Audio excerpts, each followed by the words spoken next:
Hi and welcome back to yet another video.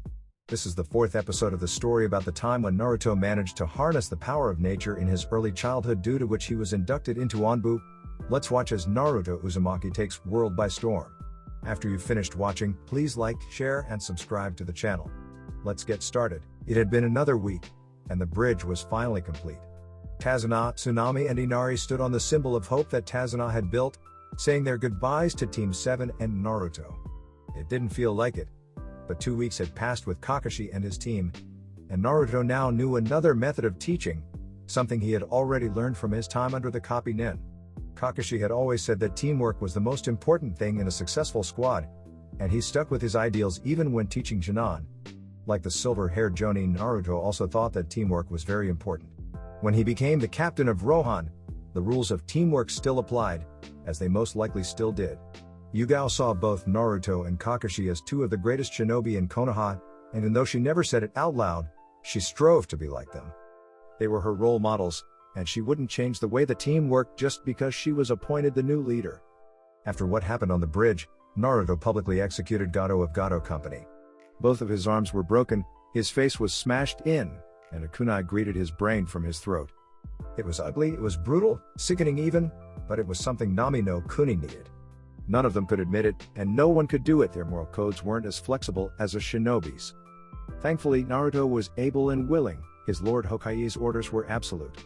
When the strangled cries for help rang out, Naruto only had one thought in his mind: his talk with Choji. Like he told the young Akimichi, sometimes shinobi had to do the hard, ugly things so that the innocent could keep their purity. The following week went by extremely fast. It was spent with Naruto observing Kakashi, secret late-night talks with Sasuke, and just hanging out with Inari. The boy really changed since he arrived. Gone was his dark, hopeless attitude, and in its place was a happy, cheerful young boy. Kakashi didn't really do anything different with his Jinan that Naruto hadn't already seen from him. Well, except for the fact that he was hugely easier on them than he was on Naruto or his Onbu team, but that was necessary. The only Jinan Naruto knew who could take that kind of training was Rock Lee, and only because his sensei was an extremist when it came to physical training. During the nights, Naruto would take Sasuke out into the forest, and the two of them wouldn't return until morning. Not even Kakashi fully understood what the two were doing out there, but he had an idea. He had most likely started the Uchiha's training. In Naruto's mind, there was no better time than the present, and Kakashi wouldn't be surprised if the boy had a second Tomoe in one eye already. What was for certain was that Sasuke had started the training that would cause him to surpass all other Uchiha that came before him. When Naruto said he would do something, he would, no matter what, and he had promised Sasuke that he would turn him into a monster. It was only a matter of time now. At the moment, Naruto was staring at a smiling Inari. He had thought the boy might have wanted to cry, but what he felt from him right now, it reassured him that he had changed. Inari now understood what most never do. He now understood the true meaning behind hope, the true meaning behind strength. As Kakashi and the others said goodbye to Tazuna and Tsunami, Naruto and Inari didn't speak one word. The boy knew that words weren't needed. Everything was being expressed through their emotions. You gave us hope. You took it for yourselves. Naruto couldn't help but smile. Inari was a man now. He no longer looked at the world the same. He saw how beautiful it was, and he would do so until he died. That was Naruto's true gift to Inari, to Nami no Kuni. Sight. It may sound ridiculous, stupid even, but those are the words of the blind. The eyes are useless if the mind cannot see. When it was Tsunami's turn to speak with Naruto, the blonde held out his hand. You know, you have an amazing family, Tsunami-san. When he felt the woman's emotions, he was stunned, which is why he didn't react fast enough to dodge her hug. I know, she whispered into his ear. And you are now a part of it. He just stood stock still, not knowing how to respond. You always have a home with us, Naruto-san. She smiled. Kakashi-san told me that you were an orphan. She ended the hug so she could look him in the eyes. Not anymore, she said firmly. You have a little brother, a second mother, and a grandfather in Nami. Her eyes made him feel like a child again. Always, she finished, her beautiful smile still on her beautiful face. Naruto couldn't do anything but nod his head. Those words, they made him feel awake. He had never felt awake outside of combat before, but here he was, receiving the kindest words he had ever heard. It was invigorating. It was a brief, fleeting thing, but it was there nonetheless. He had felt awake outside of battle, if only for a second. He took a deep breath, calming himself so that he could speak to Tazuna. You know, Naruto-san. He wasn't looking at the blonde, but at the bridge he had built. This isn't my bridge. He smiled. It's yours. Naruto felt the man's heart. He may not think that you're a hero, but it really doesn't matter what you think. He finally looked the young Jonin in the eyes. It's what you do that defines you. He smiled again. And kid, you save people in more ways than one. He bowed to the blonde. Thank you, Uzumaki Naruto. Naruto smiled and nodded his head in thanks. You're welcome, Tazuna-san. As Team 7 and Naruto walked across the bridge, Inari finally spoke up. What are you going to name the bridge, Gigi? Tazuna smirked. This bridge is the physical representation of our hope, so the way I see it, it should be given the name of one of the bringers of hope. Inari smiled, turning his attention back to Naruto. That's when he whispered the name of their symbol of hope. The Great Naruto Bridge. Naruto and Kakashi stood in the Hokage's office, their leader sitting at his desk, listening to Kakashi give his report of the sea turned a ranked mission to wave. It wasn't all that surprising to their leader, seeing as he already knew of Gato. And he wasn't really troubled either, seeing as how both Kakashi and Naruto were there, especially the latter. After his senpai was finished, Sarutobi looked to his shadow, ready to hear his report.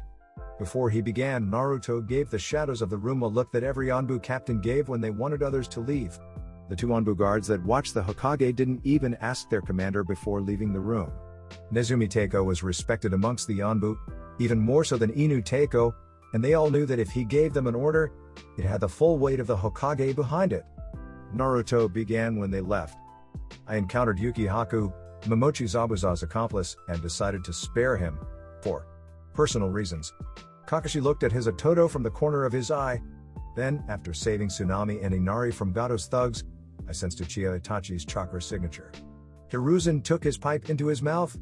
Before he could raise his hand, Naruto snapped his fingers, lighting it for his Gigi from across the room. The Lord Third didn't even act like he noticed it.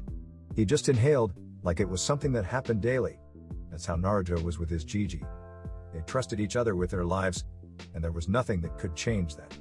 Naruto would die, would fight the death god himself if it meant saving his leader. Continue, the Hokage said. Naruto obeyed. With him was Hoshigaki Kisame. There was no need to give his title, not here.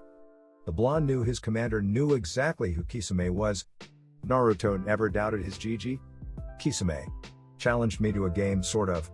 He smirked. The fool thought he had greater chakra than me. His smirk changed into something a little darker. He directly challenged your shadow. Hiruzen smirked, already knowing what happened. So I let him see half of my true strength. I'm never alone, Naruto whispered. With his Sharingan, Itachi was able to catch a pair of eyes morph from blue to gold, and circular pupils became slitted ones. He was able to catch something he hadn't seen in 5 years. Naruto's monstrous smirk. His senpai was awake. God help them all. With his superb reaction time, Itachi was able to use one technique. Tsukuyomi, he whispered. The sky turned a bloody red. The sun was replaced by the moon. Time itself was being manipulated in a way only those with powerful eyes could accomplish. So you've been using the eyes Shisui helped you acquire? Naruto sighed. Have they already begun to weaken? Itachi gave a dry smile, something few could claim to have seen, since he always wore a stoic mask. Yes. My sight will completely leave me in a few years, but that should be long enough, he said with a hopeful voice. Oh yeah, about that. Naruto's smirk was one that Itachi always knew brought ridiculousness. I've decided to take Sasuke under my wing. Itachi hoped he was wrong in where this was going. He will be my pupil, my right hand. The blonde gave off a terrifying aura, the feeling reaching Itachi even in his own world. His name will carry the same weight as mine by the time I'm done with him. Itachi just stayed silent, knowing his senpai hated being interrupted. I know you wished for him to be ignorant, to use his hatred against you to become strong enough to stay safe. He shook his head. I'm not going to let that happen. He's done staying in the dark. He's done being manipulated, even if it's for his own good. I will turn him into a monster, and together, we will rid Konoha of Danzo. The Uchiha wanted to argue, to plead for his wishes to be respected, but he knew it was useless. Naruto's words were absolute. When I think he's ready, he will know the truth. When I think he's ready, we will be rid of Danzo. And at the end of it all, my friend, you will take back your rightful place in heaven. Itachi could do nothing but listen to the words of the Kamikage. As of right now, you're under my command again. You'll be my eyes and ears in the Akatsuki. Itachi shook his head. And I don't suppose I have any say-so in the matter, do I? Naruto smiled, also shaking his head. Nope, not at all, Itachi sighed. Understood. Good. Again, Itachi could see Naruto's monstrous smirk. Now, take this to your leader, and let it be a warning to all of the Akatsuki. The blonde took in a deep breath. This might hurt, Itachi. Itachi gave him a confused look, not understanding what he meant. That was before the sky of that Tsukuyomi began to crack. What are you doing? Naruto's eyes closed for a moment, and when they opened seconds later, the eyes he saw in the real world greeted him. Itachi had never experienced fear like this. There was never a time when he felt sheer terror in his life. But when the ground of his creation began to shake, and the blood-red sky began to fall, he was sure that his senpai was not human. He was showing the world heaven, and he and Kisame were in the center of it. It should have been impossible, even for the Kamikage, but here he was, breaking out of the Tsukuyomi. The greatest genjutsu the world had ever seen was reduced to nothing by a single 15-year-old. And that's when he brought the might of a god upon Nami no Kuni. It only lasted a few seconds, but that was more than enough. When it was over, Naruto couldn't help but smirk at his handiwork. Both Kisame and Itachi's rank missing nin were out cold, unable to take the pressure that was brought down on them. They were completely incapacitated, and he knew that the Akatsuki would think twice before challenging him. His work was done here, and now it was time for him to play with a demon. After debriefing with the Lord Hokage, Naruto and Kakashi went their separate ways. If you knew Kakashi the way Naruto did, you knew that he was probably on his way to the Memorial Stone. The Scarecrow always went there after missions to talk to his teammates that had already passed. He'd talk for hours about anything and everything, or just stay silent and keep them company. Kakashi was a man of his word, and even in death, he never abandoned his comrades. Naruto, on the other hand, decided to take a walk up the Hokage monument. Here, standing on his hero's, his father's head, he could think clearly. There was a lot on his mind. He wanted Itachi out of the Akatsuki as quickly as possible. He, more than anyone, deserved a place in Konoha. He wanted Sasuke to be at the point where he could be told the truth of his clan and Itachi.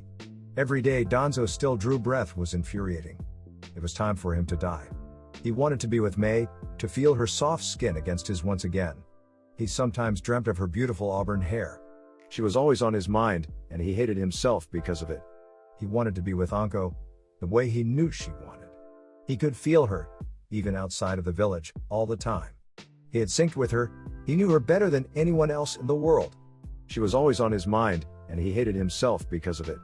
He wanted a lot of things, but he found himself in a very mortal-like position. He didn't know how to acquire what he wanted. Itachi needed to stay in the Akatsuki. Even though Naruto was most likely stronger than any of them, it was never okay to become arrogant. It would be unintelligent of him to just pull Itachi out. They needed someone on the inside. Sasuke needed this time to get used to Naruto as a mentor, so telling him something like Itachi killed his entire family for his village probably wasn't the smartest idea right now. Once Sasuke was ready, he would be told the truth about everything. Mei and Anko were the only things he wasn't sure about. How could he be with both of them? He wasn't delusional, women didn't just share. Two women accepting one man to love at the same time was something you'd read in a crappy smut story. This was real life, and he had no idea what he was going to do. He loved them both, and if he couldn't have them both, then he wouldn't have either of them. There was no way he could pick one over the other. And he didn't really know anyone he could talk to about it. His stomach growled. He hadn't eaten in a while and he was craving Hayate's food. That's when it hit him. Hayate had become very close to him, and had become someone he could trust. He needed another's opinion. He needed advice. He needed help, or he'd go crazy over it. Obstacles that he couldn't just blast through were a new and not very pleasing experience for him. His stomach growled again. He really needed to get home, for more reasons than one. So what do you think I should do? Naruto had spent the better part of an hour describing his conflicting emotions about the two women he loved. The two of them were sitting in the kitchen again, a common accruing place they conversed in. An empty plate lay in front of Naruto on the dining table they were sitting at. Hayate was a little blown away. He knew he was a lot closer to the blonde, but for Naruto to come to him for advice was something he didn't think would happen. Ever. It was strange. The special Jonin had always seen Naruto as a perfect soldier, someone who didn't have problems like this. And really, he didn't. Well, not until females came into his life. Well, to be honest, I have no experience in this kind of thing. He took a second to think.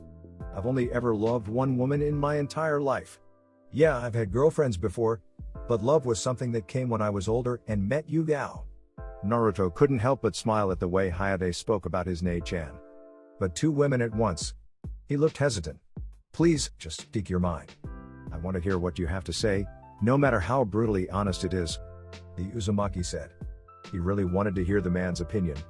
Well, to me, if you fall in love with two women, then the second one should be the obvious choice. And why's that? Naruto asked. Because, if you truly love the first woman, then you probably wouldn't have fallen in love with the second. Hayate finished. Naruto sighed. He'd have to show him then. May I show you something? He asked, holding his hand out. Hayate raised an eyebrow. Sure. He gave the blonde his hand. When their hands touched, images that he had never seen washed into his mind. Smells that he had never smelled floated around in his nose. Feelings he had never felt for women that he was never close to found their way into his heart. He could feel lips touch his own that he had never tasted before. It was the strangest thing in the whole world. It could be described in one word. It was love. Naruto had somehow shown his feeling for both Mei and Anko to the special Jonin, and he had never felt such strong, and very much equal, love before in his life. No, that was a lie. Naruto smiled. The link between the two was open both ways. When Yugao came up in Hayate's mind, all of the man's emotions for her came with it. Naruto was now absolutely sure that Hayate was the only man in the world who deserved her. His love for the Moonflower was just as much as Naruto's love for Mei and Anko. There was an understanding between the two that night. Hayate had Naruto's blessing, and he knew it. And Naruto had another brother and accepted it. His family was about to get a little bigger. Looking into his eyes, Hayate knew what he needed to say to his soon-to-be brother-in-law. He smiled though because he was sure Naruto already knew. Don't let either of them go, ever. I won't. They're worth fighting for. I know. Naruto sat to the right of Hyuga Hinata, and to the left of Inuzuka Kiba. Akamaru, Kiba's ninkin, sat on top of his partner's head, and Aburame Shino sat to the right of Kiba. It had been a week since he had joined Team 8, and he loved every minute of it. Kiba was exactly like his wild sister, Hana, and they quickly became friends. Shino was quiet, the silently observed type, but he too couldn't hide from the bringer of hope. Then there was Hinata. Apparently, the Hyuga clan head wasn't as tight-lipped as everyone thought he was, because the first day Naruto met Kurenai's team, the young heiress had bowed deeply to him, and expressed her gratefulness to him for saving her from Kumagakure. After a few days though, he was able to develop a friendly atmosphere with her. What about you, Hinata? Kurenai asked, returning Naruto's attention back to the lesson she was giving. The Genjutsu mistress was a little different than the other Jonin the blonde had studied under. She was much like an academy instructor, teaching through theory first, and then practical training. What do you think a shinobi's greatest weapon is? Hinata took a moment to think. Naruto couldn't help but smile, the girl was really thinking about it. I think that dedication is a shinobi's greatest weapon. Kurenai smiled. And why do you think that is? Hinata pushed her pointer fingers together, something she rarely did. A shinobi needs to be dedicated to the life we have to live, and to their village, to grow strong enough to protect what they promised they would. Kurenai nodded.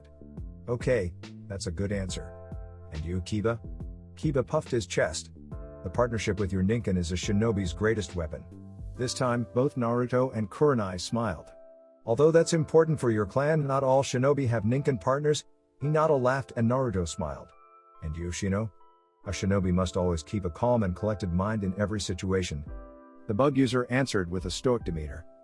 Also a good answer, but like Kiba, and even Hinata, it's not always something every shinobi can accomplish. So what do you think it is, Kurenai-sensei? Kiba asked. Even Naruto was curious of what the woman thought. Like many, my opinion is that the will of fire is a shinobi's greatest weapon, she said with absolute certainty in her voice. Will of fire? Isn't that something the Hokage always talks about? The Inuzuka asked, not knowing what his sensei was really talking about. Correct. The will of fire is something all Konoha shinobi carry within them. It's like a sun, constantly burning, lighting the way you should take. And just like the sun, even though you can't always see it, doesn't mean that it's not always there, because it is. Naruto agreed with her, but she was wrong. What about you, Naruto-san? What do you believe a shinobi's greatest weapon is? Some insight on what someone as powerful as you thinks would be very helpful to everyone here, even I. Naruto's response wasn't immediate. Words meant something with this team, it's how they learned. The will of fire is a very important concept that's, well, the very foundation of our village, but I think I have to disagree with you, Kurenai-san. Kurenai raised an eyebrow. Please, continue. Naruto looked to the sky for a moment, trying to find the best way he could express what he wanted. Well, he began, I believe that a shinobi's greatest weapon is balance. Kurenai gave him a look that urged him to continue. My sensei always told me one thing when he started training me. He always said to be wise in both heaven and earth. I didn't know what that meant for a long time, but when I finally understood, it made a whole lot of sense. And what exactly does it mean? Kurenai asked, genuinely interested in what he had to say. It means you need to train in both mind and body. It means you need to be balanced. If heaven is spiritual, then earth is physicality. Like using ninjutsu, you need equal parts in both to be successful. He decided to take it up a notch. Not a lot of people know a lot about yin and yang manipulation, but if you do, then you know that the spiritual half represents yin, and the physical half represents yang. I would think you'd know this, Kurenai-san, since you rely heavily on genjutsu.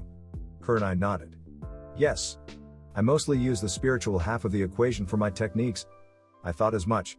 Naruto smirked. Most people know that yin and yang represent the balance of the world, and like the world, we need a bit of everything to be the greatest ninja we can be.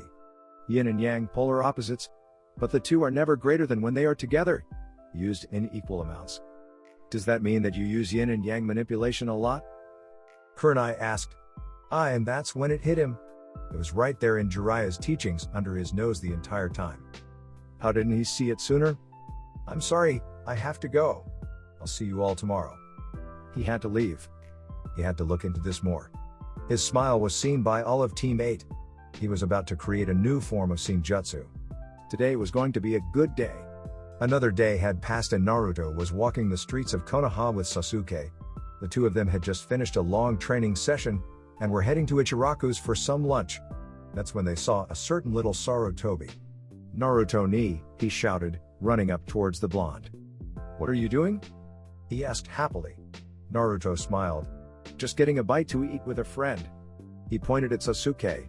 Sasuke, this is Sarutobi Konohamaru. This is Uchiha Sasuke. Nice to meet you. The boy said politely. Naruto had been teaching the kid proper manners for a while now, and apparently they were finally sinking in. HN. Sasuke replied. Naruto still needed to work on the Uchiha. Sasuke knew exactly who the kid was, everyone in Konoha did. Can I come with you guys? Konohamaru asked hopefully. Naruto looked at Sasuke, silently asking if he didn't mind. The Jonin just shrugged, not really caring if the boy came along or not. Sure, why not? The Uzumaki said. Konohamaru's smile was huge, and he was so excited that he took off around the corner, eager to get to wherever they were heading. He was still a child, so he didn't really care if he didn't know where they were going. Naruto felt it before he saw it. Let me go. The young Sarutobi shouted at the person who had him by the neck of his shirt. Come on, Kankuro, just let the kid go. We have somewhere to be. A girl with blonde hair tied up in a strange, four-bun style, said. Hell no. Kankuro, a boy with purple face paint and an all-black outfit, said. This little runt needs to learn a lesson. He looked Konohamaru in the eyes. You shouldn't mess with people who'll kill you, Naruto agreed completely.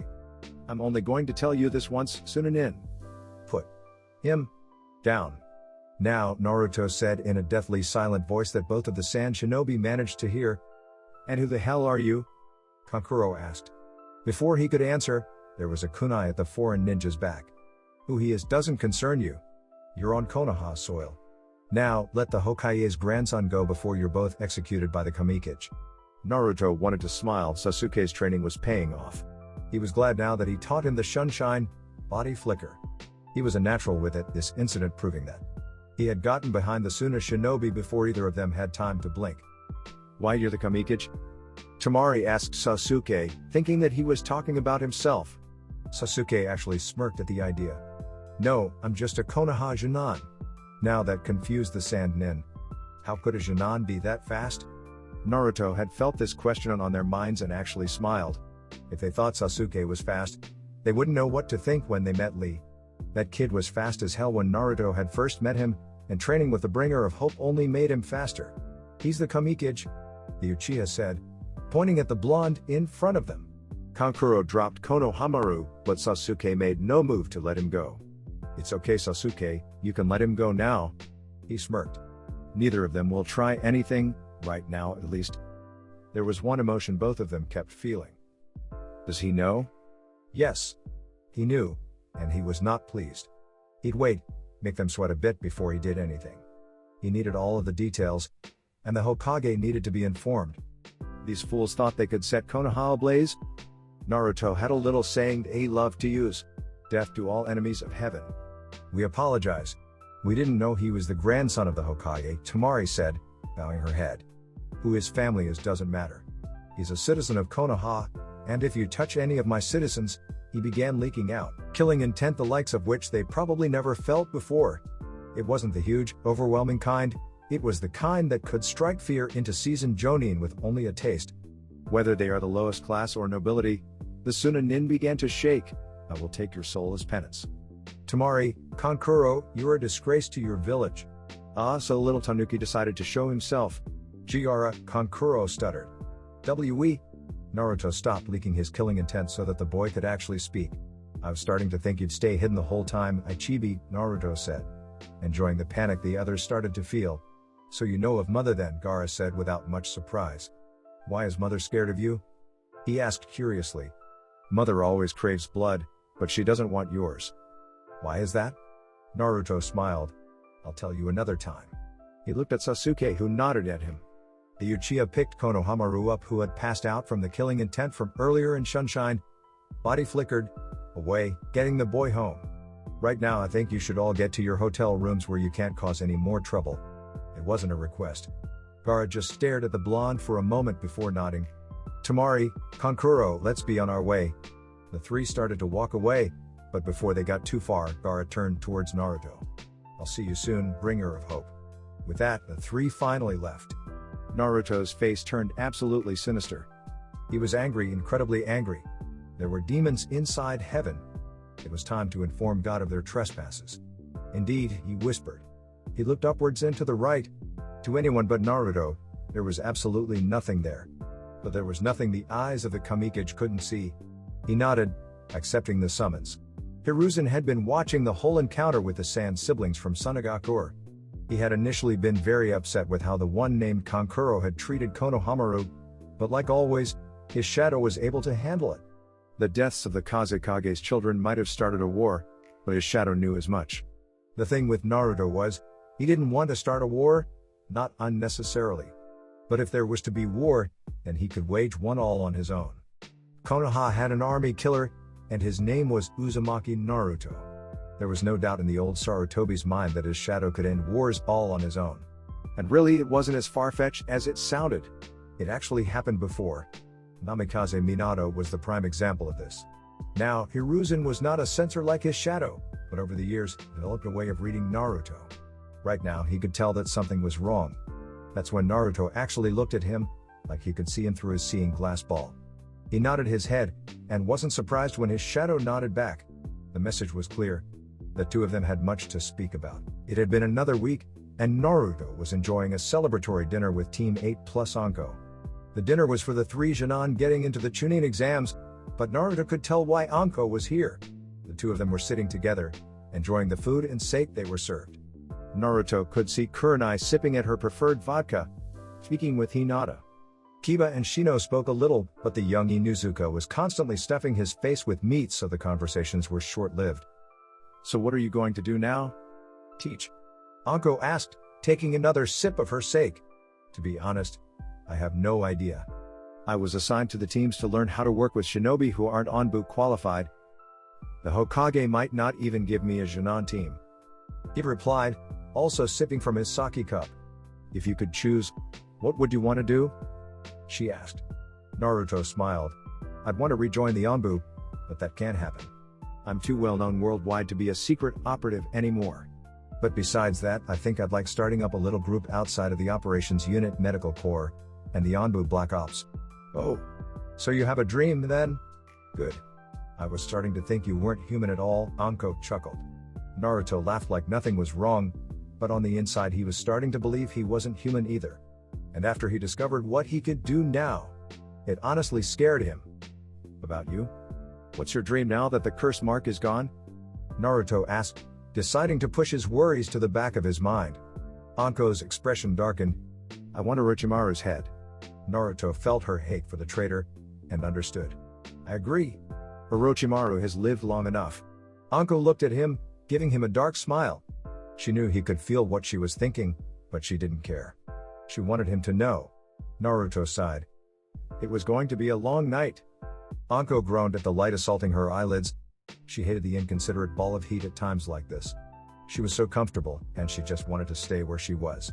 This source of warmth was amazing.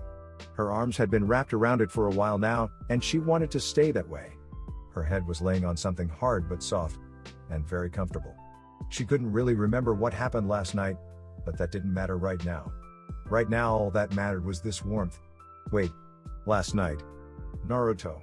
Her eyes shot open, her heart almost stopping when she saw blonde hair. She pushed herself up to sit upright, finally seeing what she knew was there. Lying next to her with his arms wrapped around her body, one Uzumaki Naruto was there shirtless. Looking at herself, she found where his absent shirt was. Why was she wearing his shirt? More importantly, how did his shirt fit her? Focusing on the more important of the two, Anko shook Naruto with her hand, marveling at how lean and toned he was. The blonde opened his eyes, smirking at the woman's confused look. Good morning, Anko. Did you sleep well? He asked, also sitting upright. Did we? She left the question in the air. Naruto shook his head in the negative. No, we didn't. He smiled. I walked you home last night after you got really drunk. When we got here, you wanted me to stay the night and wouldn't take no for an answer. He looked at his shirt she had on. That's when you started taking off your clothes. Anko had the decency to look sheepish. Then you realized that I was with you and got all embarrassed. I gave you my shirt so you would feel better. How does it fit me? She thought out loud. Oh, that's because of Jiraiya-sensei. It was a gift. It has a seal on it that fits the wearer on touch. That way I don't have to worry about growing out of it. Naruto answered. With that out of the way, Anko could finally focus. I'm sorry about last night. You were probably miserable. Naruto smiled and shook his head. Not at all. He got to his feet and stretched. I liked it, actually. He smirked, knowing how hard Anko was trying to hold back her blush. You know, most people would have taken advantage of a drunken woman. Naruto sighed. He could feel her heart. And I wouldn't have minded. He needed to tell her now, before this went any further. The longer he waited, the more he felt like he was betraying her. Anko. I need to tell you something. He started. Anko looked nervous, like she thought he felt her feelings and didn't like them. You need to know that I really like you. Her face brightened a bit. No, that's not right. Anko, I love you. Anko was just silent, not trusting herself to speak. But I also love another. When those words left his mouth, she didn't understand what was going on. What? She asked in a confused tone.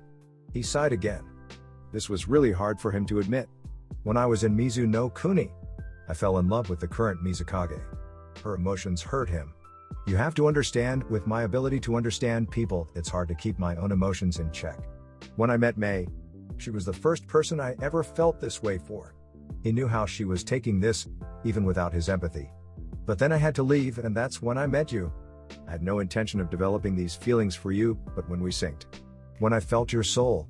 How couldn't I have fallen for you? He took in a deep breath. Why you? Anko tried, but stopped, still not able to fully speak. I know what I'm saying just sounds like another guy trying to get with as many women as he can, but I swear, on my Nindo, this is not like that. I never looked at women before I met Mei, and I never thought I'd fall again, until I met you. I have no idea what I'm doing or how to make it work, and it's killing me. I've never met a problem that I couldn't overpower. I'm so lost and I don't know what to do. Anko didn't, by any means, understand right now, but even she, in her shocked mindset, could see the confusion and uncertainty in his face. He wasn't lying to her, and that was something. I've never been close like this to anyone. I've never had a family, or many friends. I don't want to lose you, but at the same time, I don't want to lose her. He gave a sad laugh. I don't even know if she feels the same for me anymore, either. She could have moved on and forgotten about me. He closed his eyes. When I think about May, I hate myself every second of it. And when I think about you, I hate myself. Lately, I feel like my worst enemy is me. He shook his head slowly. I don't know what to do. I don't know how to do this. She could see what he meant. He was pretty young. He had no experience, and probably didn't have too many people to talk to about it. Not many 15-year-olds did. She was still upset, but ever since she had met him at Shushuya's, it was like they were still synced, like she could understand him. He didn't know what to do. She hadn't met this May woman, but she could tell that he did care for her. And she knew he wasn't looking to fulfill a fantasy harem or anything, because if that's what he wanted, he wouldn't need the two of them. Plenty of girls wanted to be with the bringer of hope, and she believed him when he said he was a virgin. If sex was all he wanted, he would have had his way with her last night. She didn't like it at all, but she could see where he was coming from. That didn't mean she was all for sharing him, but she would at least wait until she could meet this woman before she made her decision.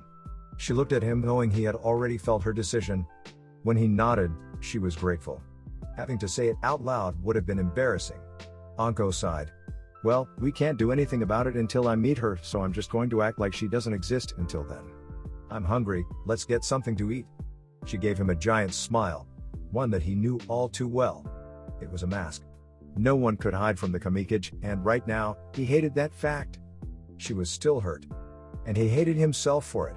Even more. 4 astral figures stood in a dark cave. One of the figures had purple, ripple-patterned eyes. Another had a pair of Sharingans. The third was female, and the fourth had shark-like eyes. The purple-eyed man spoke. You expect me to believe that a teenager incapacitated 2 of my strongest shinobi with nothing but the force of his chakra? We have nothing to accomplish by lying to you. The Sharingan-eyed man said stoically. I've warned you how strong the Namikaze is. Maybe now you'll believe me. The kid's not human. I felt the chakra of a Jinchuriki before, and that was not normal, the shark-eyed man commented. You said he had a message for us. Let's hear it, the only female said. The Sharingan-eyed man looked their leader in the eyes when he delivered the message of the bringer of hope. Death to all enemies of heaven. I'm done waiting. He's ready. The truth will be known, all of it. He's ready earlier than I thought he'd be. I thought it would take months, years even, but it would seem that was not the case. Itachi is closer to coming home, closer to taking back his place in heaven. Danzo is also closer to joining the rest of the demons that have been sent to hell. We shall see how he takes the news, but I have a feeling it will all work out. And when it does, Konoha will have the service of another monster. You knew, didn't you? Yugao asked from his bedroom door. Her hands were on her hips and she was trying to give him an annoyed look, but she couldn't fool him. Even without his empathy telling him she was shouting for joy on the inside, her annoyed yet incredibly excited and happy face was enough for anyone to know the truth. Hayate had proposed. I found out yesterday. Sorry, Yugao, he smiled, but this was one surprise I had to let you experience. The purple-haired woman narrowed her eyes for a moment before she couldn't hold it back anymore and rushed into his room. Her arms wrapped around him faster than he thought his sister could move. Was she always this fast? He was happy that Suzu didn't try to attack her like she did to everyone else who entered his room without his permission. It seemed like his pup was learning that family never had to ask. He said you approve. Her arms tightened around him. That means the world to me, little brother. Her voice was shaky and she was trying her best not to shed tears. She was a badass, powerful kunoichi, and she didn't want to look like a little girl in front of the greatest shinobi in Konoha. I know, Nei-chan. He rubbed her back gently. I know. She didn't make any noise, but she didn't have to. His shoulder was wet, and he could feel the storm of emotions inside her. His approval of this marriage meant more to Yugao than anyone but Naruto could know. He wasn't just her little brother. He wasn't just her captain. He wasn't just her best friend. He wasn't just her role model. He was her family, the only person she's ever been able to call that since her father passed, and that was when she was still in the academy. Naruto was the other piece of the puzzle for her, and she loved him with all of her heart. For him to accept Hayate as someone good for her, there was no greater proof that she had fallen in love with the right man. And then for him to actually like him. It was perfect. Nothing could ruin this. Suzu started licking Yugao's cheek, her own way of cheering the kunoichi up. She still didn't know the difference between happy tears and sad tears. But that was okay, because she had plenty of time to learn. Yugao smiled at the dog's gesture. You know, she finally started. He felt her mischievous mind. You're my best friend, Naruto-kun. He was just silent, a sullen look on his face. He now understood where this was going. You know what that means, right? The blonde sighed. Could a man really be a bridesmaid? This was one of Hiruzen's and Naruto's favorite things to do. Atop the Hokage tower, the Lord Third Hokage stood, his shadow to his right, amongst the children of the academy. Even though most of them were a little bored, Naruto could feel their respect and admiration for the leader of Konoha. When he wanted to be, Hiruzen was everyone's grandfatherly figure. He had an aura around him that made him feel like the warmest man in the country. He treated his people with care and affection, and the entire village loved him. Most of the villagers and academy students had never seen his shinobi side. Not many of them could imagine him being the powerful god that he was. The academy was being closed for the Chunin exams, so the old Sarutobi decided to talk with them before they were excused from classes. In the place where leaves dance, the Hokage began. His eyes were on the faces of the Hokage before him. The fire burns. He couldn't help but linger on the face of his sensei, the Lord Second. The shadow of the fire shines on the village. He closed his eyes and turned around. When he next opened them, the faces of the shinobi and kunoichi of the future greeted him. It was strange though, because he did not see the faces of children. He saw the faces of the young men and women they would become. His grandson was garbed in the Hokage robes. His two friends were next to him, the new elders. He saw boys and girls as the new Jonin and Chunin force. It was a beautiful sight indeed, and Naruto could feel it, and almost see it with his own eyes. Once again, new leaves sprout. He finished. Most of the students didn't understand the meaning behind his words, but Naruto was proud that Konohamaru was able to get most of it. He understood the importance of the next generation. He truly listened to Naruto whenever they spoke, and the Uzumaki knew that he would become an excellent Hokage one day. Would you like to say something, Naruto-kun?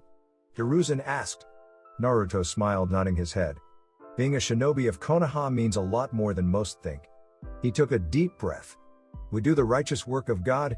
Here he looked at their Hokage, so that heaven may stay pure. He brought his sight back to the students. As long as we have the will of fire, Konoha will always shine its light upon the elemental nations. That confused the children even more, but they'd understand one day, and that would be the day they became something more than shinobi and kunoichi. That would be the day they became angels of heaven. All right class, Umino Iruka, the academy instructor said, you're all excused. Have a nice break, and I'll see you all soon. With those words said, all of the students rushed off, eager to do whatever it was children did. All that was left on top of the Hokage tower was the Hokage, Naruto, and Iruka. You know, Naruto-san, you have a particular way with words, Iruka laughed. It's like everything you say sounds so important. And even if you can't understand it right away, it always makes sense later. He shook his head. And it usually happens when you need your words the most, he sighed. It's amazing, and I wish I had the gift. Naruto just smiled. It's not a gift, Iruka-san. He turned to the village. It's the truth. Once you understand the village, truly understand her, then you know what to say when talking about her, he chuckled. She's just like a woman, she wants someone to protect her, to take care of her and treat her like she's the most important person in the world. And let's face it, she is. Iruka shook his head again. Like I said, away with words. He bowed to the Hokage and his shadow. Have a good day, Hokage-sama, Naruto-san. When the two nodded their heads, Iruka took his leave, leaving the two most powerful men in Konoha alone. Are you positive it's him? Hiruzen asked in his serious Hokage tone. He sighed. Of course you are. He knew that his shadow wouldn't guess at something this serious. Whatever you ask of me, Hokage-sama, shall be done. Naruto replied. He was on his knee, and had his right fist over his heart. It was hard to kick Onbu habits. We wait and see who all is involved. We prepare for the coming battle, the Lord Third ordered. And after that, Hokage-sama? The smile on his face said he knew the answer. Even the Sarutobi found himself smirking.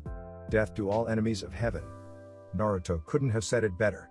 Sasuke entered the academy with Sai and Sakura, the three of them ready for the Chunin exams. He had been training with Naruto since the mission to the Land of Waves, and he was ready to see how much he improved. The Jonin of Team 7 walked in silence and understanding between them.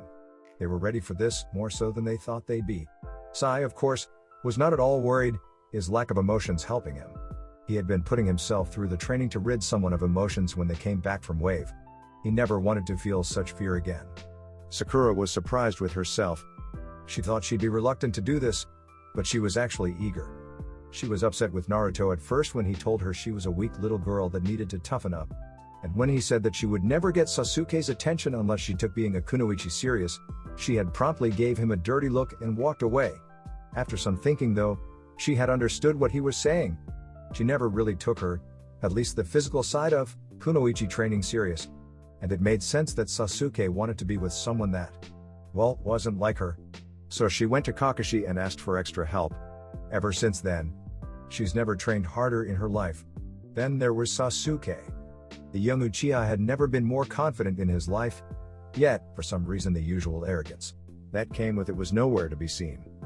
He knew what he wanted now, what he really wanted, and he'd do anything and everything to get it. He could already feel it happening. He was becoming a monster. Team 7 came up to a door crowded by Jinan. There were 2 people guarding the door, not letting anyone pass. When they got into hearing distance, Sasuke had to smirk. No. This is the Chunin exams. Brats like you guys don't have what it takes to be Chunin, one of them said with a smirk of his own on his face. Yeah, look at it like this. We're helping you. You're all so weak that you'd all die if you competed, the other said. A girl with her hair in 2 buns gave him a pleading look. Come on, please let us in. Sasuke just shook his head and continued walking, already seeing the genjutsu, even without his Sharingan. That his team was following him told him that they knew, too. His smirk returned. Team 7 was ready. While he walked away, to the real place they were told, he decided to listen to Naruto. As he walked past the Jinan he knew, he tapped them, letting them know, secretly, that they weren't at the right place. We protect and defend Konoha, and all of her citizens. So we're both proctoring the second exam? Anko asked curiously. Yeah, Naruto said a little awkwardly. Are you okay with that? He asked. Anko sighed and gave him an exasperated look. Look, Naruto. She looked him in the eyes. When you told me that you loved someone else, too, I was just really shocked. She smiled. You may love her, but I know that you love me too, and right now, that's enough. She crossed her arms under her breasts and gave him a playful smirk. And I won't lose to anyone. Am I totally fine with it? No. But can I deal with it until we can make a decision? Yes. It's not like you're with anyone yet, so you're not cheating. And like I said, I'm just going to act like she doesn't exist until I actually meet her. So please, don't make it awkward around me. That would suck because I really want to be with you. Naruto gave a small smile. Apparently she had thought a great deal about this since then. She was less hurt, and more eager to not lose to Mei. She still wasn't totally happy, but she knew what she wanted, and she was going to try her hardest to get it. Alright, sounds good to me. Her cheeky smirk returned before she leaned over and placed a kiss on his lips. Good. Now, let's go meet the little Jinan. He felt her excited mind. I've got a surprise for Ibiki. Naruto smiled. I almost forgot. Ibiki-san was tasked as the proctor for the written exam. His smile grew. Let's see this surprise of yours. The Jinan of multiple hidden villages were very surprised when something crashed through the window to their left. When a very sexy lady clad in clothing, if it could be called as much, that left very little to the imagination, they were even more surprised, and the male portion of the Jinan were very excited. She had a banner above her that read Mitarashi Anko, very sexy and not available. Across it in bold letters. Oh, and the bringer of hope was standing behind her with a very amused look on his face. You're a little early, Anko. He looked towards Naruto and nodded his head, receiving the same from the blonde. A little extravagant and over the top, too, he said seriously, looking at the broken window and banner. Anko gave a sheepish look, which then turned it into something more confident. You can never be too over the top. She smirked. Wow, Ibiki, there's a lot of them left this year. She looked at the head of the Tandi department. You getting soft on me? Ibiki gave her a look that was the same as always, but it somehow seemed to be colder than usual. Did you ever think that we just might have a good crop this year? Oh. And is that the case? She asked, looking the Jinan over. Yes. He replied simply. Yeah, well not even half of them will be here after the second exam, she said, making the Jinan of the room nervous. Indeed. Naruto finally joined the conversation. The Jinan in this room will be at training ground 44 tomorrow at 8 in the morning. He gazed over the remaining Jinan. Mitarashi and I are the proctors of the second exam, so you'll see us there. Mitarashi and Who are you? A random Kuzen asked, looking at the blonde teenager who couldn't be too much older than most of them. Anko smirked. Wrapping her arms around his neck from the back, she let the Genin know exactly who he was. This is Uzumaki Naruto, the bringer of hope. Most of the room froze. Training ground 44 at 8, he repeated. No one said a word, but Naruto knew they understood. You're all dismissed. He gave Sasuke a look that said stay here. As the Genin filed out of the academy room, Sasuke stood and walked to stand near Naruto and Anko, who still had her arms around him. He wasn't going to complain though. He actually liked it. Report, the blonde ordered. Sasuke nodded. I've only seen one person that seems odd, he began. His name's Yakashi Kabuto and he's a Konoha nin. Naruto nodded, already knowing about the spy. Other than that, nothing strange really happened. He smirked. Well, some kid wearing green spandex tried to fight me before the exam. Naruto smirked. He knew Lee would try something like that. Even when I declined, he tried to initiate the fight. It was stopped before it could start by his sensei. He gave a strange look. He was wearing green spandex, too. Naruto just shook his head, and Anko laughed at the look Sasuke gave when talking about Guy. I wouldn't jump to conclusions about those two, Sasuke. Naruto decided to warn the Uchiha now. Out of all the Genin I've met, Lee is the only one who has a serious chance at beating you. Sasuke narrowed his eyes, both confused and doubtful. But knowing better than to outright dismiss his sensei's words, Naruto never said anything he didn't actually believe. And out of all the Jonin in this village, Guy is the only one who could, if he truly wished it, kill me? Even Anko looked surprised at Naruto's words. Guy. Might Guy was that strong? Naruto smirked at the two shocked expressions. Don't underestimate the green and blue beasts of Konoha. Naruto and Sasuke were standing on top of the Hokage monument, taking in the peaceful image of the setting sun. The clouds were thin and the sky was a mixture of burnt orange and yellow. The air was cool and the breeze was calming. Why do you think I call Konoha heaven, Sasuke? The blonde suddenly asked. Sasuke was a little surprised since they had been up here for an hour and neither of them had said anything. They did that a lot lately, just sitting up on the Hokage monument and watching the village. It was always calming and nice after a long day of training. The Uchiha took a moment to seriously think about it. A lot of people would say that it was because you call the Hokage God, he finally said. Do you think that's why as well? Naruto asked, curious of what he thought. The two of them were still looking at the village. No. The Uzumaki didn't have to look to know there was a smile on Sasuke's face. I used to, he said honestly. But I know better now. He took in a deep breath. I may not have empathy, but being around you all the time, hearing how you think about the world.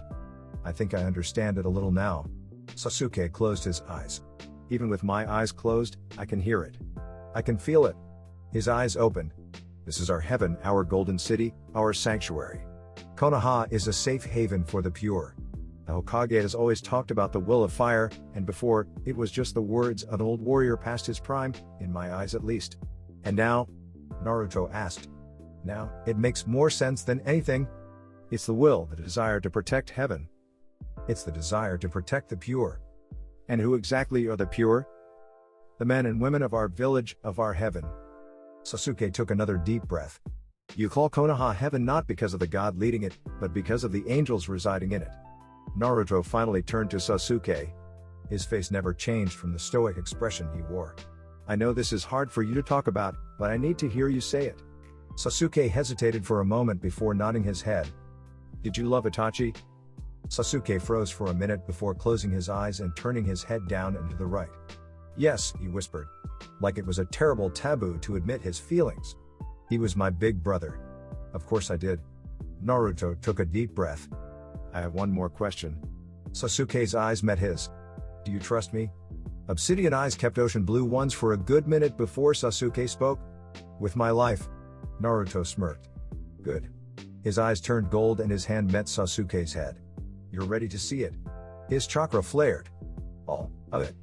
Flashback 1. Naruto immediately recognized the small form that was held in the man's left arm as the person he felt. He could still feel their fear even now. He wanted to change that immediately.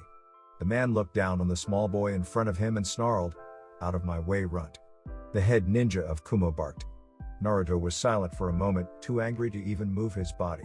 He had felt the unknown man when he arrived, and he now knew his intentions. He was taking what was not his to take. He was condemning an innocent and, what he now knew, the gentlest girl he'd ever felt to a life of servitude and abuse. He knew the man thought of her as nothing more than a pawn, a means of reproducing powerful and, if her eyes were anything to go by, special shinobi. Naruto truly despised this man. He was the scum of this earth. Something inside Naruto clicked.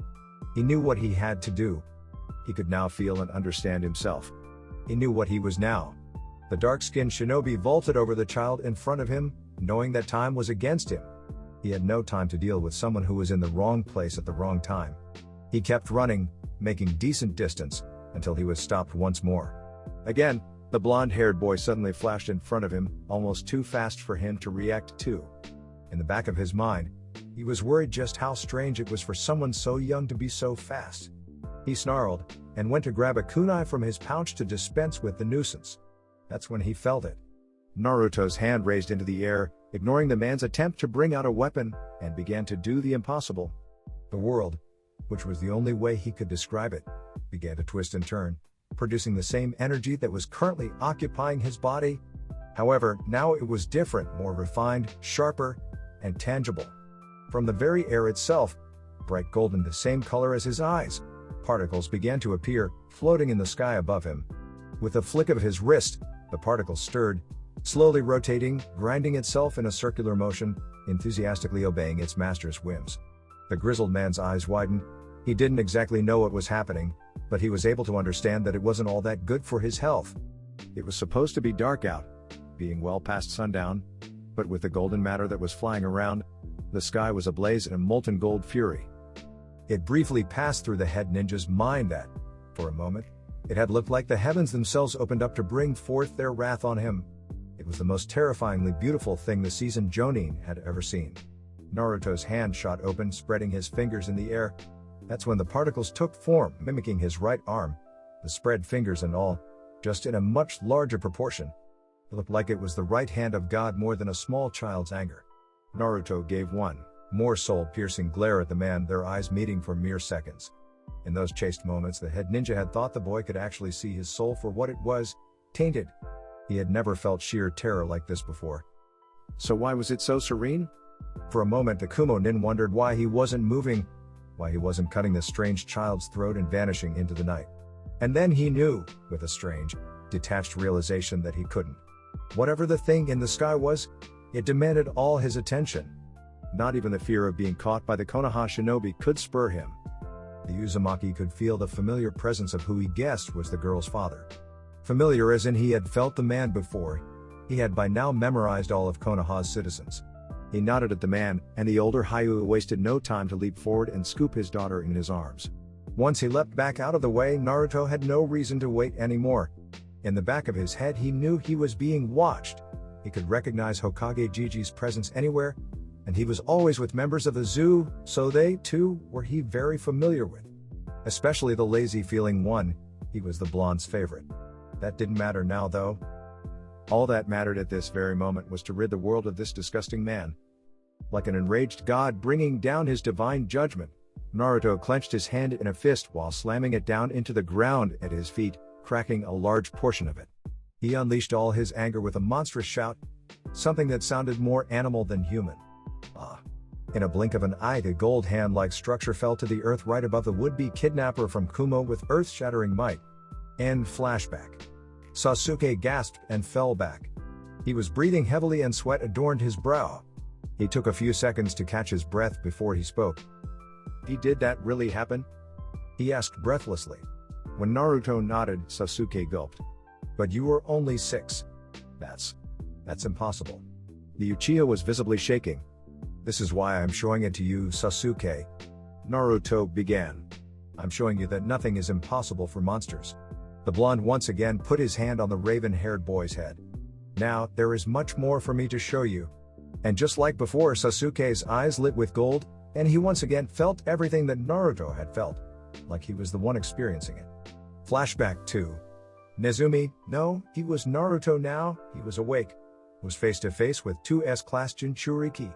They had taken countless lives, Konoha Nin included, and had years to tame the beasts within. Naruto was 8, and the only time he interacted with his charge, they didn't even speak. Unfortunately for them, that was enough. I hate to have to do this, but the only way that stubborn old fool will get off our backs is if we bring him another Baijiu, a man with a large red hat and samurai-like armor groaned. Let us be done with it then, Han. I do not wish to fight a child any more than you, but if we want to have our freedom, it's necessary. A man with red clothing and paint that covered both of his cheekbones and the bridge of his nose said. Do you really believe we'll have to fight him, Roshi? Han asked. No, but you should never underestimate your opponent. Especially when your opponent is a Konoha nin. They're known for producing child prodigies. Roshi replied. So what is it going to be, boy? Are you going to surrender? Or are you going to resist us? Either way, you're coming back to Iwa with us. Naruto smirked. He was shaking, but not out of fear. He was excited. He was awake. This would be the first time the words left his lips. Death to all enemies of heaven. Roshi noticed it before Han, but it didn't matter, it happened too fast. The blonde child's eyes turned a molten gold, and his pupils slitted. His very skin began to peel off, replaced with a dark and sinister red-black. A giant beam of demonic energy rushed to the sky, breaking through to the heavens. Both Roshi and Han were pushed away by the force of the chakra, and this was only the beginning. This was the feeling he had been waiting for, craving for since he joined Rohan. It was untamed beauty. It was majestic freedom. It was the beginning of the end for these Iwa Jinchuriki. A terrible roar rocked the surroundings, the nearby trees were uprooted by the force. Roshi and Han had just recovered from the shock wave of Baijiu chakra when they were buffeted by the shock wave from the roar. This was no ordinary Baijiu chakra. They both knew that Konoha was in possession of the Kyubi no Kitsune, but the fox couldn't have been so different from the Inbi and Gobi. Right? When the vortex of chakra cleared, the nightmarish eyes of a miniature Kyubi were staring at the Iwa nin. That was expected. What wasn't expected was the sinister, monstrous smile that it wore. Neither of the Iwa shinobi had ever seen a transformation so fast, and neither of them had ever seen it smile at them. They were seasoned Jinchuriki warriors with years and years of experience under their belts, but when they looked at that horrible, smiling face, all they could see was death. Roshi was the first to react. His entire body was covered in the lava of the Inbi. With it, he dashed towards the monster. He was incredibly fast, but not fast enough to challenge Naruto when he worked with his first friend. His only friend. A hand burst from the Baijiu cloak, rushing after the blitzing Roshi. The lava user smirked. Nothing could stop his rush with brute force, and the naive child would soon learn his place. His confidence was crushed when he was hit by an invisible force like a sledgehammer to the skull. It completely stopped him, crushing a few ribs while it was at it. His breath left him and he was completely at the mercy of that red-black hand mere inches away from him. Before Naruto could make contact with Roshi, he had to dodge a steam-powered fist from Han.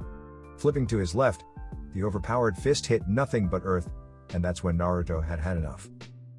Naruto, or was he Kurama? Dash bent his head back, ready to bring the wrath every Baijiu possessed down on the fools who had the gall to attack him. Again, Roshi noticed it before Han. The first color that appeared was red, a red just as dark as the color of the monster creating it. The next color to appear was blue, the color of the monster's true eyes. Black was next, the same color they saw within the monster's eyes, the color of his bloodlust, the color of their demise. Next, gold brighter than the sun joined the first three. In a matter of seconds, a ball of compressed chakra, the likes of which should have been impossible, was hovering over the face of a monster. That's when his mouth opened to impossible proportions. The fact that his mouth actually cracked and split open to fit the chakra-made ball inside was proof of how impossible it was, and he ate it.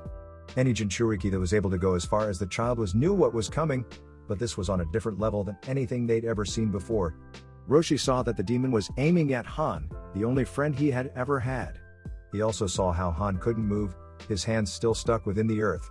And then, the monster actually spoke. "We're the angel of heaven, a harbinger of God." Roshi sighed. It was that time then. Roshi had never let the Inbi out completely before, it killing him if he did being the key factor. There was always a first time for everything though. Han's eyes widened when giant hands picked him up, breaking his hand that was in the ground in the process, and threw him in the general direction of Iwa. His surprise was overtaken by fear and despair when a beam of pure gold shot from the mouth of the miniature Kyubi. It was a fine thin beam, so when it expanded before hitting the form of the Inbi, he didn't realize just how powerful it was. When the beam met the face of the Inbi, And there wasn't a terrible scream of pain, he knew already just how powerful it was. He started to fall, but he was able to catch the most terrifying thing he had ever seen. The Inbi's head was gone. The cloak of Baiju chakra faded, revealing an unscathed Naruto. He took in a deep breath, regaining his individuality. Being an 8-year-old boy and a 1,000-year-old Baiju at the same time was something very new and strange for him. It was like he was synced with him, with Kurama. That was his name, and he may technically be androgynous, but he thought of himself as male. He was able to learn everything about Kurama in that limited time they were awake together. They knew everything about each other now, and Naruto knew he had a lifetime partner in the mightiest of the tailed beasts. The Gobi's Jinchuriki got away. Kurama snarled through the link they shared.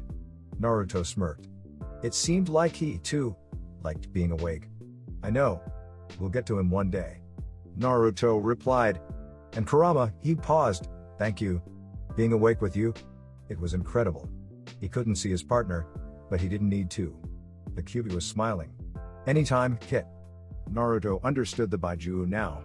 He was the first human to ever understand him, and he was the first human he understood. They were both monsters, and they both embraced what they were. He took in a deep breath again, calming his mind. That's when he felt it. It was like a whisper, floating through the air, trying to become whole again. He had never felt anything like it before, and he didn't know what he could do. Can you feel it too, Kurama? The Uzumaki asked. Yes. It's the Inbi. We Baiju never die, we just reform when we're slain. Kurama explained. It's incredibly painful though. Naruto nodded. He could tell that the presence he felt was in pain, excruciating pain. It roared and screamed, and Naruto couldn't tell what was worse, the fact that a Baiju was crying, or that no one but him could hear it. He didn't notice that he was shedding tears for the four tails until his vision began to blur.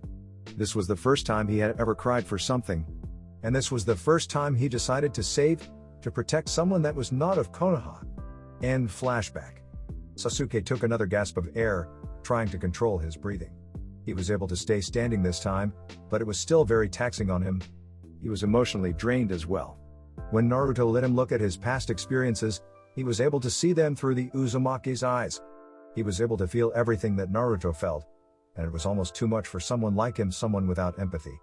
He never knew that the Uzumaki could actually feel the minds and hearts of everything around him. It was amazing, but it could also be seen as a curse. The pain and sorrow of the people and things around him were emphasized, so when he realized that he too was shedding tears for the Inbi, he didn't try to hide it. If there was ever anything to cry about, this was it. Why are you showing me all of this? Sasuke asked in a weak voice. Naruto just kept looking at him with his stoic expression. You're ready, so you will know soon, he replied, placing his hand on the Uchiha's head once again. Flashback 3.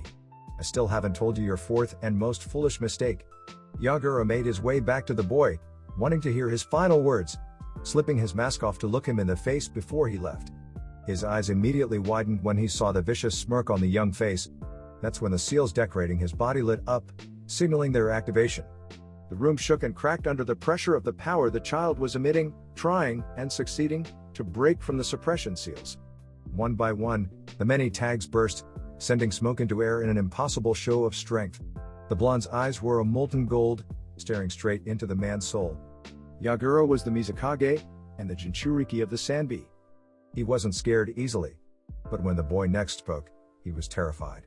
You fucked with Konoha?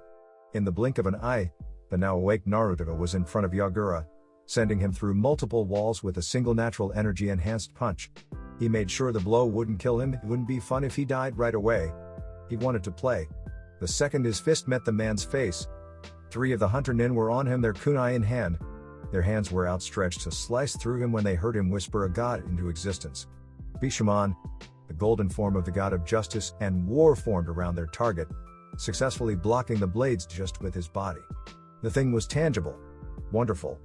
What the hell was this kid? Naruto didn't even turn to face the men behind him. He wasn't here to waste his time with these people. He'd get to them shortly. Instead, Bishamon turned, his entire body now facing the 10 occupants of the room his master was previously imprisoned in. When the thing began to go through a series of hand seals, the men suddenly emitted the feeling of dread. Good. Naruto uttered the technique being used by the golden construct of natural energy. Katen Gokaku no Jutsu, fire release, Great fireball technique. When the golden god brought his right hand to his mouth, the room, along with the men inside, were incinerated into nothingness by impossibly huge, white-hot flames. He didn't know, and really didn't care, but he had just produced the world's biggest fireball in history. He was a monster. He knew he was capable of feats no other could conceive of. Confidence, not arrogance. He could see the Namikaze stand from the rubble in the distance of the room he was slammed in. That meant the man wanted to play some more. Naruto was happy about his decision. Yagura took the staff-like pole he had on his back into his hand, letting Naruto get a better look at the uneven hooks at the end, and the green flower on the larger end. It was an odd weapon to use, but the blonde learned not to judge something on its appearance only. The Namikaze spun it in his hands for a moment before he took off in the direction of the person who had the audacity to attack him in his own village. The Namikaze staff met Naruto's tanto in an impressive display of kenjutsu. Even if he wasn't using a sword, the hooks at the ends of the pole were close enough. Yagura was getting angry. With every strike, the blonde was able to parry it with one-handed ease. He was even putting all of his strength in every swing. It meant the boy was much stronger, and that was impossible. He was a Kage. He had more experience in combat than a child. Yet, he was being toyed with like he was the less experienced. It really annoyed Yagura. The two broke off from their brief weapons duel, jumping back to a safer distance. I don't know how you did it, but you are still my prisoner, even if you are not chained. Naruto responded with a crazed smile, and a blue sphere began to come into existence in his right hand, causing Yagura to widen his eyes. He could tell that thing was made of pure chakra and it would either severely wound or kill him if it found its mark. So when the boy rushed at him, intending to slam the ball of energy into him, he brought his staff up, ready to counter the boy's jutsu. Rasengan. Naruto howled, driving the Lord Fourth's technique at the Namikaze. Yagura smirked as he spoke. Suten Mizukagami no Jutsu, water release, water mirror technique. Out of the large, flat circular pool of water came a perfect copy of Naruto, down to the Rasengan and everything. It shocked Naruto for all of 2 seconds before he dismissed it and decided to test what this copy of him was made of. When their Rasengans met, Naruto was impressed that they were on the same scale, and effectively cancelled both jutsu. When the clash was over though, Yagura's copy of him dispersed into water. Your abilities are nothing to me, boy. The Namikaze sneered. There is nothing you can throw at me that I can't toss right back. He added, his tone claiming he was the superior. Naruto smiled and then waved, disappearing in a puff of smoke. Yagura's eyes widened. The one he had been facing was only a Kage Bunshine, shadow clone. Where was the real one then? He was informed of the boy's position when the back of his head was impacted by the blonde's foot. This kid was seriously fast, much faster than he was, or anyone he had ever met for that matter. He couldn't keep up with the fight as it was now. It didn't matter if he could cancel the Onbu's attacks if he couldn't react to them fast enough. He needed to change his tactics. He needed a game changer. He needed his Baiju. The wild grin on Naruto's face was absolutely sinister. He really liked playing with other Baiju. The red-black cloak that represented a tailed beast chakra began to flood Yagura's body, showing the world his exceptional control over the Sanbi. Naruto knew the real reason though. The same man controlling the Namikaze's actions had also enthralled the Baiju, making his cooperation with its host incredible. He had complete access to the giant turtle. The air was thick with the version 2's transformation complete. An actual weight was bearing down on all of Kiri. White eyes bore into gold ones through a vicious miasma of scarlet and black, searching for any kind of fear in the Konoha Nin. He knew the boy was a Jinchuriki, but his control over the Baiju should have struck fear into anyone. It made the water shadow nervous that the boy was so collected, even when staring what looked like a demon in the eyes. He decided to ignore his feelings and attack the boy with all of his might. The three-tailed, version 2 form shot from his position at Naruto, pulling his arm back to strike with enough force to shatter entire buildings. This had killed every shinobi who tried to block, thinking they were physically stronger than he was with the Sanbi's chakra surrounding him in the demonic shroud. So imagine his surprise when the boy caught his enhanced punch with enough force that blew out the wall behind the blonde. Even more surprising was when he tried to retract his fist, he couldn't get out of the blonde's grip. The Sanbi's chakra didn't even burn him, which he guessed made sense since he too was a Jinchuriki. But the boy's physical strength, even with the Kyuubi helping him, which he could tell was not happening at the moment, shouldn't have made it possible to hold him back with little effort. Are you? The deep and intimidating voice coming from the transformed Yagura asked in awe. This child couldn't be human, not with this kind of power. The smirk he received was unsettling. "I'm a real monster," he said, before letting go of the man's fist and slamming a kick in his head, sending his fellow Jinchuriki sailing. Before he could impact with anything, Naruto was behind him and slammed another kick into his chin, sending Yagura into the ceiling this time, crashing his way to the surface. The sight of Kirigakure's Mizukage and his Baiju cloak being thrown from his own office forcefully was seen by many. The blonde boy who was thought to be the leader's prisoner came from the building next, the obvious assailant. It caused the people watching to hold their breath in anticipation. What was going on? Once the Baiju-enhanced Mizukage hit the ground, he took off for Naruto again, this time intent on hitting him with a Sangaso, coral palm, to slow his movement. Just like last time though, he wasn't fast enough and ended up receiving another powerful kick, sending him flying away from the village. This was Naruto's plan. He needed to be alone for his secondary task, and too many lives would be taken if they started their death match in the heart of the village. He wanted Mei to have something to lead afterwards, and destroying Mizu no Kuni's hidden village and its people would be counterproductive. Yagura roared in anger. The boy was playing with him and he was still dominating the fight completely. He wanted to change that. When Naruto saw the Mizukage begin his Baiju mode transformation, he was ecstatic. He hadn't fought a Baiju in years, and the last time he did, it was so much fun. The thought of taking a tailed beast on head-to-head was something most people would fear, and try their best to avoid. Naruto was the farthest thing from normal though, and he loved the idea of doing the impossible. Everyone had a hobby, and that was his. The giant turtle Baiju appeared on the outskirts of Kiri in all its glory. The shell of the beast was a dark gray, with spikes standing up all around its body, promising pain to all who got too close. Underneath the shell was a dark red, or maroon color, as was the only eye he had open, the iris being a dark orange and the pupil the same maroon. Its three tails swayed back and forth in the air while he observed his newest opponent. Yagura was still in charge, his mind the dominant in the transformation, so he still possessed the rage he had toward the boy for making him look like he couldn't handle himself against a mere child. Without preamble, the form of the Sanbi shifted into that of a ball-like shape, shooting itself at the blonde with incredible speed. In his head, Yagura had been absolutely livid. He was going to show the child what a real monster looked like. That was a big no-no. With a shout of effort, Naruto met the spinning form of the Sanbi with nothing but his own fist. For a second, Mizukage had thought the boy was foolish to try and challenge the powerful attack from the gigantic being. He then realized that he was the fool. He never even had a chance. This wasn't even a real fight. You needed two for that, and Yagura was obviously the only one trying. With an impossible display of godlike strength, the Mizukage in his Baiju mode was stopped in his tracks, and then shot even further from Kiri than they already were. The blow was the most devastating thing he had ever felt, and he was cursing the gods that he was still conscious, because what came next was even worse. Yagura had angered Naruto, actually angered him, and caused the blonde to forego his decision to hold back. He was full of natural energy and Baiju chakra raced around his body in an excited manner. He had felt the man's mind, and what he heard caused him to snap. No. Now Naruto was going to show him what a monster could do. The Sanbi was laid on its back, still trying to recover from the powerful punch. With brute strength that would cost Tsunade to gulp, Naruto took hold of the Baiju and threw him into the sky above. He was not finished. When Jiraiya had taught him the Rasengan, he had mentioned that it was incomplete. The Yondaime apparently wanted to add a nature chakra to the technique, but died before he could. The Toad Sage had tried for many years to complete his student's prized jutsu but was never able to. It was incredibly difficult. Naruto really loved his wind affinity. The screeching wind signaled the new variant of the Rasengan. Blades of wind rotated around a grinding ball of energy, screaming to be let loose. And let loose it was.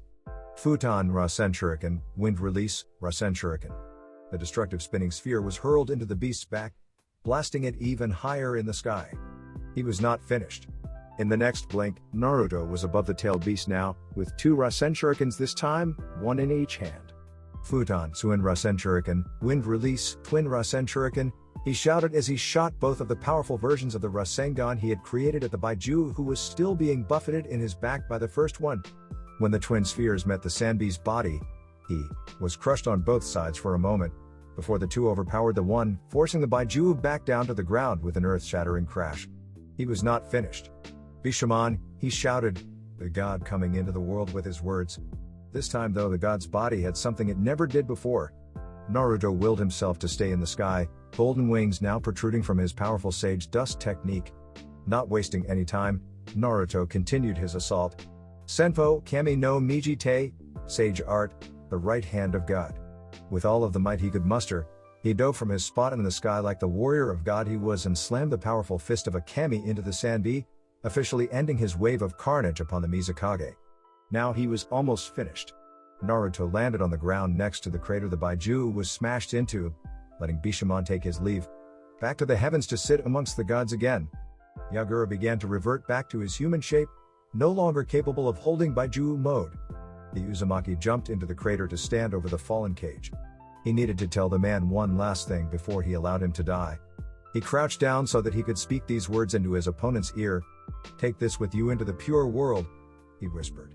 "My name is Uzumaki Naruto, and when I'm finished here," he waved one arm into the sky to elaborate, "I can't wait to play over on that side." He finished. Yagura's last thoughts before the blonde boy he now knew to be Naruto snapped his neck were of acceptance. He had met a real monster. The sound of the Yondaime Mizukage's neck snapping filled the crater, announcing, finally, the fall of Yagura. It was now time for Naruto to start his second task. Just like before, the pain and suffering he could feel brought tears to his eyes. And just like before, he decided to do something about it. He was incredibly happy that his Hokage had ordered him to do this because it made it all the better. End flashback. Sasuke was able to catch his breath easier than last time, and he was less exhausted. "You really earned your title, didn't you?" Sasuke smirked. "All of these things are amazing, and I don't want to sound ungrateful, but I don't see why you need to show them to me." Naruto finally changed his expression. He now looked angry. "What you've seen is my promise to you. What you have seen is to prepare you for what you're about to see." Sasuke was confused. "Let me show you the truth about Itachi. Let me show you what must be done." Naruto's hand touched Sasuke's head for the last time. Flashback 4. Naruto fell to his knees, his heart breaking when he felt Itachi's mind. Naruto asked, his voice a soft whisper. Itachi's small smile wasn't fooling anyone. "You know why, senpai," he responded. "Danzo, Danzo?" Naruto repeated the name with venom. "We'll pay for what he's made you do. We had a plan, it was going to work. That scum will fall by my blade." He had never been this angry before. Wind blew through the trees of the forest surrounding the Naka shrine. Whether there was a plan or not, what's done is done. The Uchiha's plan to take over Konoha is destroyed, and we can keep the name pure. "About your name?" Naruto shouted. "You'll be called a traitor, a murderer." He closed his eyes. "You don't deserve this." He opened his eyes and looked at Itachi. "Why would you listen to someone like Danzo? Why didn't you come to me?" Itachi smiled again, and this time it was a genuine smile. "For Sasuke," he said. "He agreed to let Mayatoto live." "And you think I would have killed him?" the blonde asked. "You would carry out any orders the Lord Hokage gave you?" "I couldn't risk that, not with my brother," the Uchiha replied honestly. The Uzumaki didn't have anything to say about that because it was true. He'd destroy the world if asked by his god. "So what now?" the blonde asked. "What are you going to do after this?"